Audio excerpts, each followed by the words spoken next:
these next 45 days are going to be packed with violence. Hell yeah. There's going to be bloodshed irregardless. The United States is a violent country, and we are the largest all-black international coalition militia on the planet. So I'm about an hour outside Atlanta in the countryside on my way to meet some members of an organisation called the 3%ers.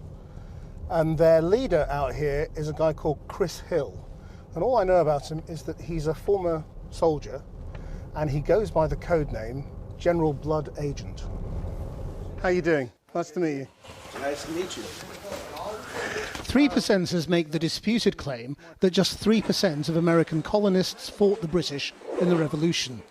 They're described by civil rights groups as far-right, anti-government white supremacists, something Chris has invited us here to deny. So today we're going to be going to the woods. We're going to be working on pistol drills, rifle drills. What are you training for?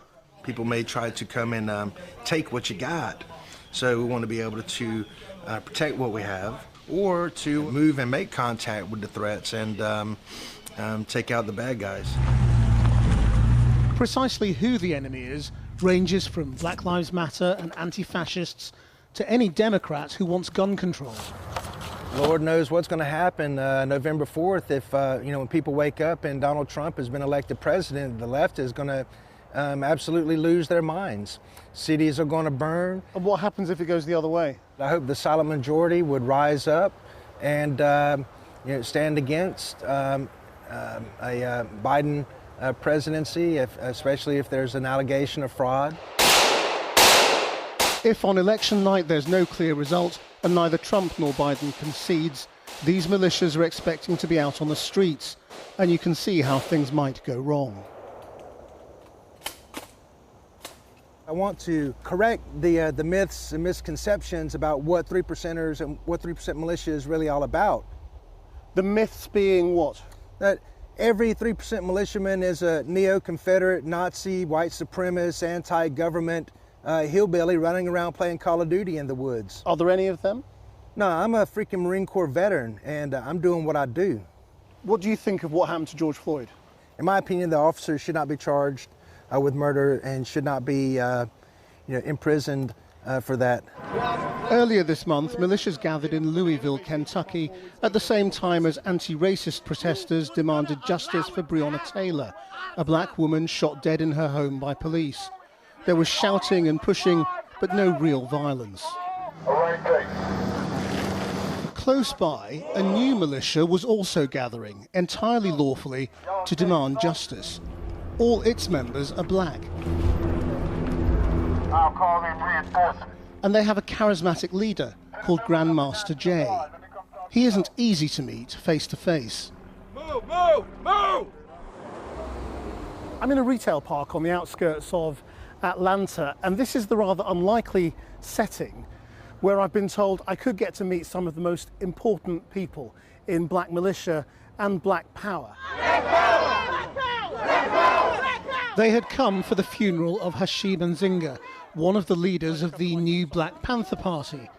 Taliba Tunde joined this movement 6 years ago after the notorious police killing in Ferguson. I got into this when I saw Mike Brown get killed, and they left him laying in the middle of the street for 6 minutes straight and didn't cover his body up. And right then I saw that, I said that could have been me, that could have been my friend. I actually cried. And I saw Hashim Nzinga in Ferguson, and that's why I'm here at his funeral today, because this man is the one that changed my life and made me sign up for the new Black Panther Party. And other black groups had come here too to pay their respects, including Grandmaster Jay, leader of the NFAC, the Not Effing Around coalition.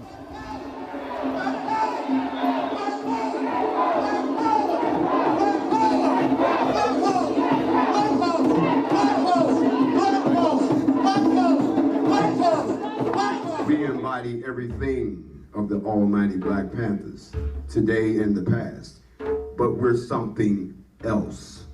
We are the period at the end of your sentence. Grandmaster Jay, hello. I'm Krishnan Guru Murthy from British Television, Channel 4.